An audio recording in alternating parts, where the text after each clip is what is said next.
Shearline patuloy na mag-iiral sa bahagi ng Southern Luzon at magpapagitan dyan ang mga aasahang pag-ulan, especially sa Visayas at Mindanao.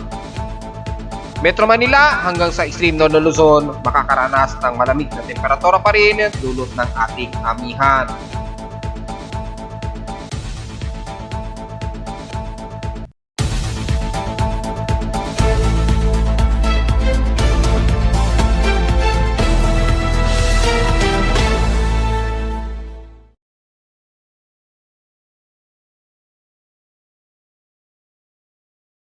Hello, good morning mga folks. Welcome po muli sa ating daily weather bulletin at analysis para sa araw ng Lunes, November 20, 2023. Oras sa ating boss ngayong umaga ay alas 10:23 na ng umaga. O dahil wala tayong aasahang sama ng panahon, gaya ng aking analysis at mga reply kahapon sa mga nagtatanong kung bakit nakataas pa rin kay Pag-asa na low pressure area. Well, inasahan nga natin na alisin nga yan ni Pag-asa at susunod yan sa amin na inalis itong C17W as active low pressure area. At nakita nga ninyo kahapon pa ay tinanggal na nga rin ni Pag-asa ito bilang isang aktibong low pressure area. So far ay magiging stable at stationary ang magiging lagi ng panahon sa atin, lalo na sa bahagi ng Luzon at Northern Luzon. Iiral pa rin ang malamig na amihan at ito ay mas umiiral na lalo sa Hilagang Luzon. Kaya yung temperatura dyan, asahan na mas bababayan sa kabilang na ang mas matataas na kabundukan sa Benguet at Baguio City. Sa ating current conditions, sa forecast gloomy, klaro, a few clouds naman ang umiiral dito sa amin sa Caloocan. Sa ibang bahagi ng Metro Manila, of course, at makikita sa live CCTV snapshots ay medyo few clouds lamang at medyo gloomy dahil nga po sa umiiral nating amihan na sumasalubong sa ilang parte ng mainit na temperatura dahil nga sa tinding sikat pa rin ng araw at sa lubong ng ating easterlies na nagkakaroon nga tayo ng shearline ngayong araw. Sa ating lowest temperature na natala dito sa amin sa Caloocan since 5:59 AM, nakapagtala kami ng pinakamababa na 24.2 degrees Celsius nga temperatura at kahapon naman ay nakapagtala kami ng pinakamataas na temperatura na bahagyang maalinsangan. Kahapon pa rin ng tanghaling tapat na umabot ng 32.5 degrees Celsius, eksakto 12:23 PM yon ng tanghaling tapat. So ibig sabihin lamang ang ating heat index kahapon mababa rin at 39.3 degrees Celsius. Hopefully updated na si Pag-asa naman sa kanilang heat index kahapon. Well, updated sila. Kung titingnan natin sa heat index, kahapon ay nangunguna naman sa pinakamaalinsangan na mataas ang heat index dyan sa bandang San Jose Oriental Mindoro na nasa 46 degrees Celsius ang pinakamataas na heat index. Sumunod lamang ang Puerto Princesa na nasa 42 degrees heat index ang temperatura. Ibig sabihin, mas mababa kami na heat index sa Caloocan City. Kung mapapansin ninyo, puro kanluran ang medyo tumataas ang temperatura at hindi masyado inuulan, hindi gaya ngayon sa may bahaging silangan ng bansa na naipaliwanag ko na po yan kahapon. Well, sa ating pinch extremes in past 24 hours, pagdating pa rin sa pinakamaalinsangan ay ang Zamboanga Peninsula pa rin na may 35.8 degrees Celsius ang napakamainit na temperatura sa kanila despite na nakakaranas ng ilang pag-ulan lalo na sa may silangang parte ng Mindanao. At sa lowest temperature, sa unang pagkakataon na naman ngayong taon ay ang Baguio City ay nakapagtala ng pinakamababang temperatura na umabot ng 13.4 degrees Celsius. Kung natatandaan natin ay 10 degrees Celsius na ang pinaka-lowest temperature ng nabuo na record sa Baguio City. Kung di ako nagkakamali, nitong last January, mga around 10 degrees Celsius yung pinaka-lowest na temperatura. So, maaring mas bababa pa ito, probably baka sa unang buwan din sa susunod na taon kung saan pinaka-peak ng pinaka-amihan natin. Sa ngayon ay nasa 13.4 degrees Celsius at sa inulan naman, ang pinakamataas na inulan ay ang Katarman Samar pa rin na nasa 236 mm. So, ina-expect ng pagbaha sa area na ito na naranasan nila sa Katarman sa bahagi pa rin ng Eastern Visayas sa may Samar region. Kaya inuulit ko ay asahan pa rin mga tuloy-tuloy na pag-ulan, lalo na ang umiiral nating easterlies at shear line, kaya expected yung dalawang weather system na yan ay magpapatuloy na magpapaulan, lalo na dyan sa Southern Luzon, sa silangang parte at sa Eastern Visayas area. Ingat pa rin sa mga potensyali na pagbaha dahil sa tuloy-tuloy po yan. Sa ating outside humidity dito sa Luzon, magiging drier pa rin tayo dahil nga po sa ating amihan at 64% ang ating outside humidity. So very, very drier po tayo ngayon. Ang ating atmospheric pressure so far mataas pa rin at 1,011 hectopascals dahil sa ating amihan. At sa ating high tide and low tide status, so far ay may 53 minutes to low tide maximum o eksakto 19 a.m. Kaya medyo bawal po muna siguro lumayag ang ating malilit na mangingisda sa Pampang na Manila Bay. Diyan muna kayo sa malayo-layo, sa malalim-lalim na parte ng West Philippine Sea. Sa ating air quality, wala tayong komento at sa ating space weather status at wala tayong babalitaan sa ating volcanic thermal alert status. Wala tayong tropical cyclone disturbance detected. Good news po yan. So, wala tayong magiging comment ngayon dyan dahil na-report na nga natin na mawawala at maaalis ang mga low pressure area sa listahan ng ating tropical cyclone sector. Sa ating almanak, sumikat ang haring araw kaninang 5:59 a.m. at inasang lulubog ito mamayang hapon at 5:23 p.m. At ang ating first quarter na po na sinag ng buwan o 46% illuminated na po ay sisikat po mamayang tanghali at 12:13 p.m. ngayong tanghali at lulubog naman ito ng hating gabi mamayang gabi.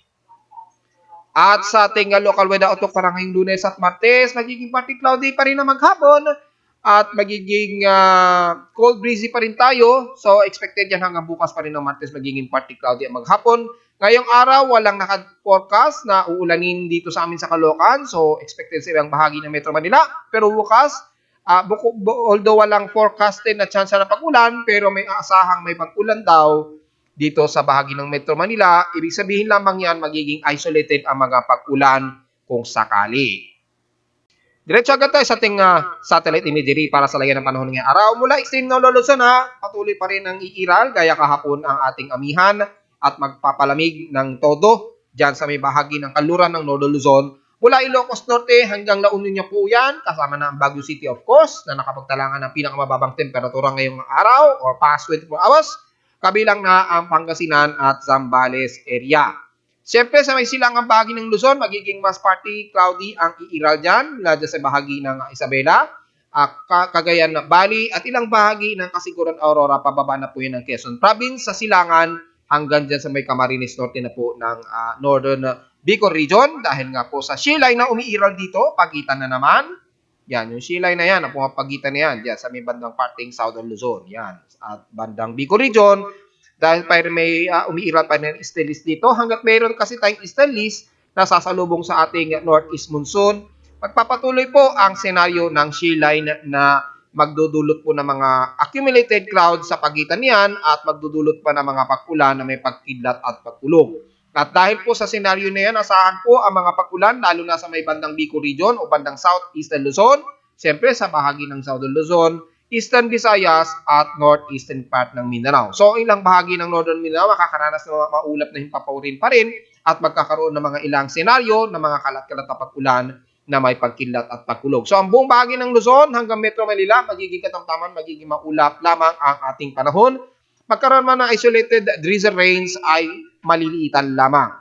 Pero syempre, pagdating sa bahagi ng Southern Luzon, kasama na ang Bicol Region mula dyan sa Camarines Norte all the way hanggang Sorsogon at dyan sa may bandang Catanduanes, Iriga o Legazpi, mas makakaranas kayo mga ilang heavy rain potential dyan dahil nga po sa shear line na namamagitan dyan, asahan po ang mga kalat-kalat na pag-ulan, typically mga moderate and heavy rain showers sa buong bahagi niya ng Iriga, pababa na po yan ng Sorsogon, Legazpi, kabilang na ang Catanduanes area. So hindi na natin masyado isa-isahin yan, dahil malinaw naman sa ating water vapor. Mataas po ang water vapor dyan na maabot ng 50 mm ang water moisture, water vapor na nakokolekta dyan. So kung isa-isahin man natin dyan, ay ang bahagi mula dyan sa bahagi na Iriga nga po at Sorsogon area. Sa may bandang Southern Luzon ay damay ang Marinduque at ilang parte ng Mindoro. Bagamat medyo bahagyang tumataas ang temperatura pa rin dyan. dahil medyo katamtaman din at nakakasilip ang haring araw sa bahagi ng kanluran ng bansa, ay hindi pa rin maiwasan ang mga kalat-kalat na pag-ulan, especially kung sisilipin natin sa Imawari 8, ay ang mga pag-ulan na kalat-kalat na iira sa bahagi ng Occidental Mindoro at ilang parte ng Palawan, dyan sa may bahaging Vicente at lalo na sa may bandang Brooks Point at Batarasa. Ingat po sa mga potensyali na pagbaha kung sakaling magtuloy-tuloy na heavy rain showers, lalo na sa bandang Batarasa or Brooks Point. At bahagi naman ng Visayas area, magiging maulap din at asahan din ng mga isolated scattered rain showers, occasional rain showers, lalo na sa bahagi ng Malay at buong bahagi ng Kalibo, Aklan, Rojas City sa may Panay Island. Nadadamay din anytime ang Iloilo at ilang parte ng Bacolod at dyan sa bahagi ng Occidental o Negros Occidental magiging maulap din at asahan din ang mga isolated and scattered rain showers sa buong bahagi ng Negros region at ilang parte ng Bayawan hanggang Dumaguete, damay din ang Siquijor, San Juan. Sa Central Visayas naman magiging maulap din especially dyan sa bahagi nga po ng katimugang parte ng Caracar City, Moabal, pababa na yan ng Aleja at Oslo, magiging parte tumusikaw ding iiral. Magkaroon naman ng isolated rain showers ay hindi naman masyado tumatagal, medyo pabugso-bugso lamang ito. Depende sa pagiging malawak ng trough nito sa pagitan ng shear line. Pero asahan din ang pagtaas din ng heat index sa parte ng Cebu City at Bohol area despite na magkakaroon ng mga isolated rain showers. And the rest ng eastern portion ng Visayas, bahagi ng Leyte at Eastern Samar, especially dyan sa may bandang Katarman, magiging maulan pa rin po at typically heavy rain showers pa rin ang iiral mula dyan sa San Jose, sa bahagi ng Katarman hanggang Lawang, damay na rin ang buong Mapanas, Gamay, Alchete, Calbayog City, hanggang dyan sa may bandang Katbalogan at ilang bahagi ng San Policarpio. Siyempre, expected din ang mga isolated rain showers mula Dolores hanggang Borongan City, Eastern Samar. Dahil expected na mas uulanin kayo dyan dahil may merong surface trap po na umiilal dyan sa bandang southeastern, sa may bandang Dagat Pasipiko na lumalapit ngayon sa may Eastern Visayas despite na namamagitan ang shear line dito sa may bandang Southern Luzon. So, magiging dynamic po ang mga pag-ulan dyan. Ingat po sa potensyal na pagbaha at huwag sana magkaroon ng mga pagguho ng lupa kung tuloy-tuloy ang mga heavy rain showers dyan, kabilang na ang ilang bahagi ng Bicol region na nabanggit ko kanina lamang. At sa huli, ang bahagi ng Mindanao, typically ang northern part ng Mindanao magiging mas maulap po ang parte na yan mula Osamis, Cagayan de Oro, Butuan hanggang Surigao City. Damay na mga isla ng Surigao magiging maulap at magkakaroon ng mga ilang isolated rain showers din, epekto ng medyo may surface trap na namamagitan dyan. Magkaroon man ng mga ilang kalat-kalat pag-ulan na may pagkilat at pagkulog, ingat na lamang sa potensyal na magkaroon ng heavy rain showers, lalo sa bandang Cagayan de Oro at ilang bahagi ng Malay-Balay, Bukidnon, ay magiging panandalian naman lamang ang inaasahang pag-ulan dyan, especially ng mga taga-Surigao area. Ingat na lamang kung sakaling lumakas at sa bahagi ng Zamboanga Peninsula ay despite na magiging partly cloudy ang iiral dyan, magiging mas maalinsangan pa rin ang lagay ng panahon sa buong bahagi ng Zamboanga Peninsula, mapaisla man yan ng Basilan at Hulu-Sulu. Pero expected, lalo na sa hapon, ay ang mga pag-ulan na may mga pagkilat at pagkulog. Typically scattered, isolated rain showers ito. Damay na ang areas ng DARRM at Sorsogen area. Bagamat mas maalinsangan ang iiral sa bahagi ng Sorsogen area, hindi na natin isa-isahin yan. Mula Cotabato na yan hanggang General Santos City at buong Davao Region mula Davao City, Kidapawan, at hanggang dyan sa may bandang Compostela Valley. Magiging mas maalinsangan at katamtaman na lagay ng panahon, maaraw po dyan, so huwag masyadong magbibilad sa tinding sikat ng araw. Pero pagdating po ng hapon, expected na magiging partly cloudy at mga isolated rain showers. Dahil po kapag lumamig ang temperatura dyan, mataas ang accumulated water vapor na magko-condense pagsapit ng hapon o ng bandang gabi. Maging ng madaling araw, magkakaranas kayo ng mga ilang isolated rain showers sa bahagi ng Davao Region. So magdalala lamang siguro ng pananggalang, hindi lang sa tinding sikat ng araw dahil mas ma-humid po ang panahon ninyo dyan, expected din ng mga di inaasahang kalat-kalat na pag-ulan. At dahil wala naman tayong inaasahang low pressure area na binabantayan ngayon, ay diretso agad tayo sa ating Tropical Cyclone Assessment Monitoring, yung binabanggit natin na anomaly ng current TCFP natin na ginagamit sa ating West Pacific Basin.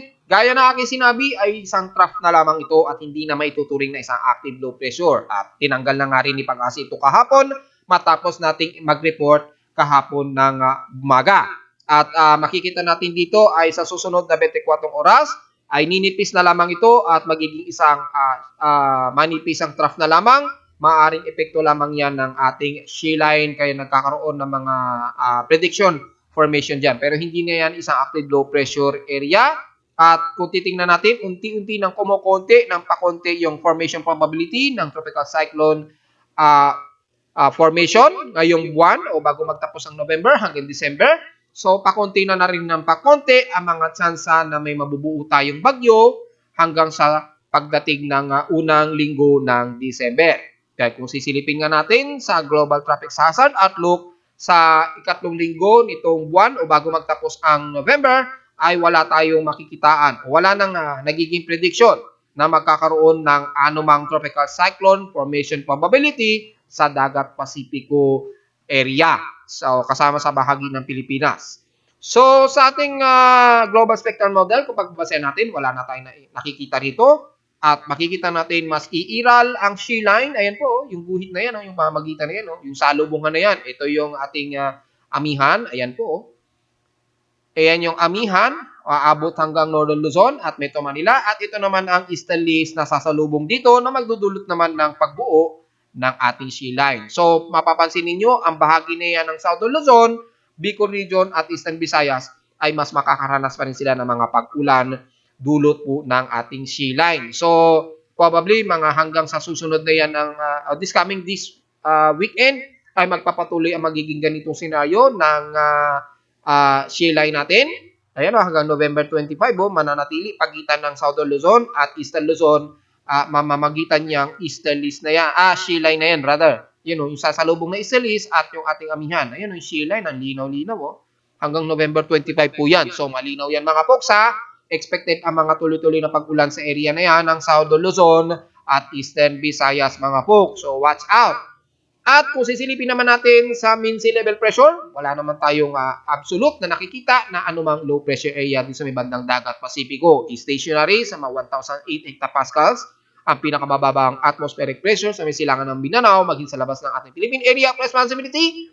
Kaya in-expect natin mga hanggang 5 days wala tayong expected na mamamataan na anumang low pressure area. At gaya na aking sinabi 2 days ago, maaaring mag-extend yan to 7 days na wala tayong mamamataang anumang low pressure area o tropical wave sa loob at labas ng ating Philippine Area of Responsibility.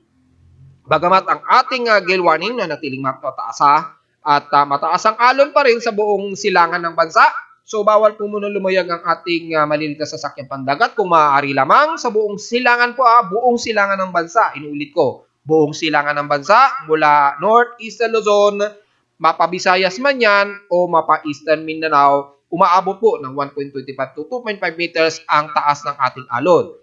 Kaya bawal po muna kung maaari. Sa extreme Northern Luzon, sa may bandang Batanes Group of Island, bawal din. At sa may kaluran bahagi ng Northern Luzon, umaabot pa rin hanggang 2.5 meters ang alon. Kaya sa may mga taga Ilocos Norte na mangingisda natin, medyo bawal po muna, lalo na sa mga maliliit nating sasakyang pandagat. Pero siguro yung mga medium sea crabs mukhang kayang lumayag, pero ingat na lamang sa bugso ng hangin dahil po sa malakas ang simoy ng hangin, dulot po ng jet stream ng ating amihan at easterlies naman sa may silangan ng bansa. Malakas po ang daloy ng hangin yan, kaya nagkakaroon po tayo ng gale warning at expected yan na itinataas pa rin yan ni Pag-asa. At pagdating sa computer models mula kay GMS SMWF, maging kay NAVGEM, wala tayong expected na magiging mamamataan na anumang tropical wave hanggang sa susunod na linggo. According dito, kay SMWF ganun din, typically puro shear line lamang ang nakikita natin na laging iiral din sa may bandang Southern Luzon at kitang-kita naman ay magpapaulan dito sa bahagi ng silangan ng bansa, lalo na sa bahagi ng Bicol Region, Eastern Visayas at Northern Mindanao area. So, ang matututukan lamang natin siguro ay ang epekto ng shear line na magtutuloy-tuloy yan hanggang ngayong buong linggong ito mga folks. So, take note sa mga uulanin sa may bandang Southern Luzon at Eastern Visayas area. Siyempre, hindi lusot dyan ang may ilang parte ng Central Visayas dahil magkakaroon ng wide range yung surface trough epekto ng ating shear line mga folks. At dahil sa patuloy na mga pag-ulan epekto ng shear line, according sa ating General Flood Advisory and Warnings mula sa Datapid, of course, ni Pag-asa ay ang buong bahagi ng Southern Luzon at buong Visayas at Northern Mindanao ay nakataas daw sa red flood warning ang areas na yan. So hindi na natin isa-isahin kasi buong bahagi naman ng Southern Luzon, Visayas at Northern Mindanao ang naka-indicate as red general flood warning. Sa bahagi ng Mimaropa, ang Occidental Mindoro at bandang Puerto Princesa hanggang Coron, Palawan ay nakataas possible na magkaroon ng general red flood warning ang areas na yan. So just in case po ay mag-ingat na lamang sa mga potential ng pagbaha sa areas na naka-indicate dito sa mapa. Lalo na dyan sa bahagi ng Bicol region sa may southern part ng Luzon at bahagi ng Eastern Visayas dyan sa area na aking bibilugan. Yan po ang typically na mas malakasan mga heavy rain showers ang typical na mararanasan ninyo dyan. Kaya ingat sa mga pagbaha at mga potensyal na pagguho ng lupa na wag naman sana mangyari mga folks. Sa ating water dam reserves na nanatiling pa rin mababa o below sa normal high water level, ang bahagi ng Pantabangan Dam at bahagi ng Kaliraya Dam. Pero yung Kaliraya Dam, hindi naman siya nagagalaw So, wala kasing naka-indicate dito. So, medyo naging confusing to. Siguro naka-offline tong si Kaliraya dahil nga po as reserve dam yan. Pero yung Magat Dam, mukhang nakaka-recover po ang bahagi ng Magat Dam. Siguro dahil sa patuloy na pag-ulan dyan sa katimugang bahagi ng bansa, kaya nagkaroon ng pag-ipon sa water reserve. Bagamat mababa pa rin ito sa 193 meters na kailangan sana na para maging normal ang level nito. Pero may kukonsider natin na kaya-kaya na po ito mga folks. Dahil maliit naman ang naging pagbawas ito sa nakalipas na 24 oras. Except lamang sa may bandang Patambangan Dam na nasa 201.45 meters ang ibinaba nito compare sa normal high level nito na 221. Halos 19.55 meters po ang nabawas sa kanya.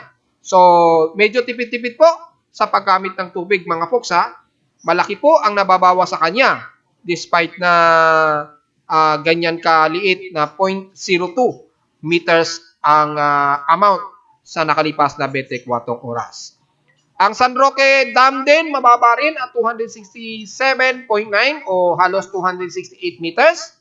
Mas mababa ito sa water level niya na normal of 280. So halos 12 meters mahigit ang nabawasan sa kanya o kulang na deviation sa kanya. Kaya konting tipid-tipid din sa paggamit ng tubig. And the rest naman ay normal naman, at least yung level ng tubig natin mula Angat Dam, Ipo Dam hanggang Ambuklaw Dam at Binga Dam. Nasa normal naman at least yung level ng ating water deviation dyan, so wala tayong magiging komento mga folks. Meron ba tayong astronomical event ngayong araw? Well, kung sisilipin natin sa ating monitoring ay meron po.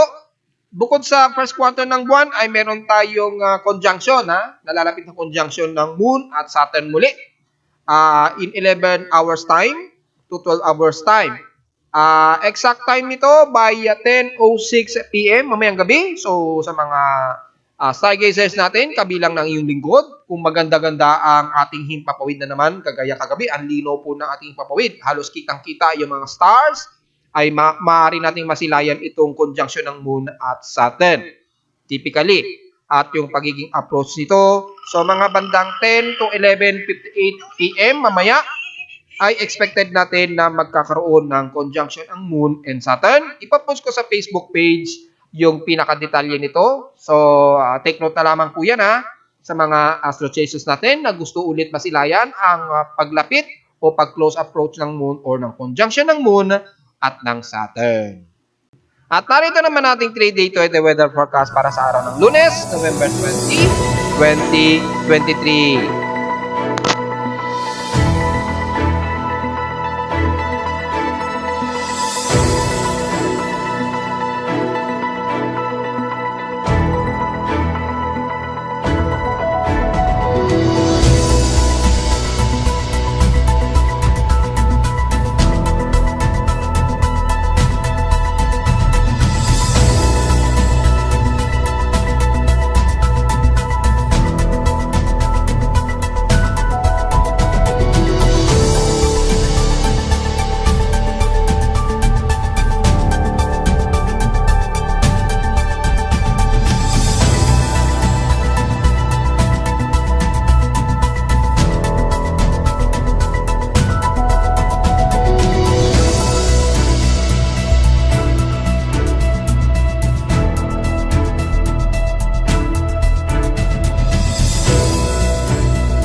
At hanggang dito na lang po ating daily weather bulletin at analysis para sa araw ng Lunes, November 20, 2023. Huwag po kalilimutan at mag-like and share.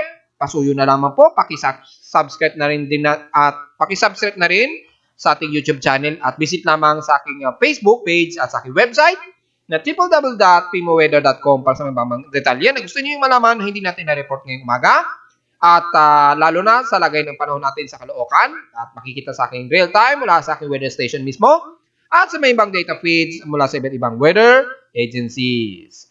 Maraming salamat po mga folks at magandang araw po sa ating lahat.